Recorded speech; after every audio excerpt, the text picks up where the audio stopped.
রবিবার অনুষ্ঠিত হলো রামনবমী। এই উপলক্ষে দিন রায়গঞ্জে কলেজপাড়া অবস্থিত সংকটমোচন মন্দিরে বিশেষ পুজোর আয়োজন করা হলো। সবচাইতে আকর্ষণীয় বিষয়বস্তু ছিল এদিন সংকটমোচন মন্দিরে 51 কেজি ওজনের লাড্ডু ভোগ দেওয়া হয়েছে, যাকে ঘিরে যথেষ্ট খুশি ভক্তরা। মন্দির কমিটি কোষাধ্যক্ষ পঙ্কজ কুমার দাস বলেন, আগে মন্দিরটি ছোট ছিল, সম্প্রতি বৃহত্তর পরিসরে মন্দিরটি উদ্বোধন করা হয়েছে। আর তারপর রামনবমী তিথিতে এই বিশেষ আয়োজন করা হলো। এদিন প্রচুর ভক্ত এসেছে মন্দিরে।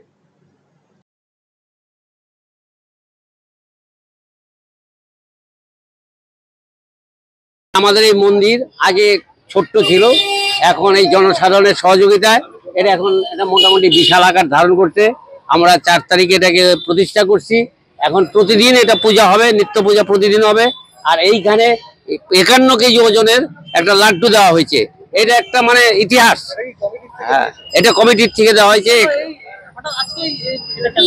এইটাই রামনবমী উপলক্ষে 51 কেজির এই লাড্ডুটা দেওয়া হলো। এটা একটা আকর্ষণ আর কি। এই যে মন্দিরটা নতুন হলো, তো সেই আকর্ষণে এখানে এইটা দেওয়া হলো। আর সকাল থেকে তো ভক্তবৃন্দদের প্রচুর ভিড় পূজার দেওয়ার জন্য, এবং এই পূজাটা প্রতিদিন হবে, সোম মঙ্গলবার বলে শনিবার বলে কোনো কথা নেই। রায়গঞ্জবাসীদের জন্য সুখবর, যারা দীর্ঘদিন ধরে পেটের সমস্যায় ভুগছেন তাদের জন্য রায়গঞ্জ দিশারিতে আসছেন ব্যাঙ্গালোরের প্রখ্যাত গ্যাস্ট্রোএন্টারোলজিস্ট ডাক্তার ইরশাদ আলী, HMD, DNB। এখন থেকে প্রতি মাসে নির্দিষ্ট দিনে ডাক্তারবাবুকে দেখাতে আজই যোগাযোগ করুন দিশারি হেলথ কেয়ার, উকিলপাড়া, রায়গঞ্জ শাখায়।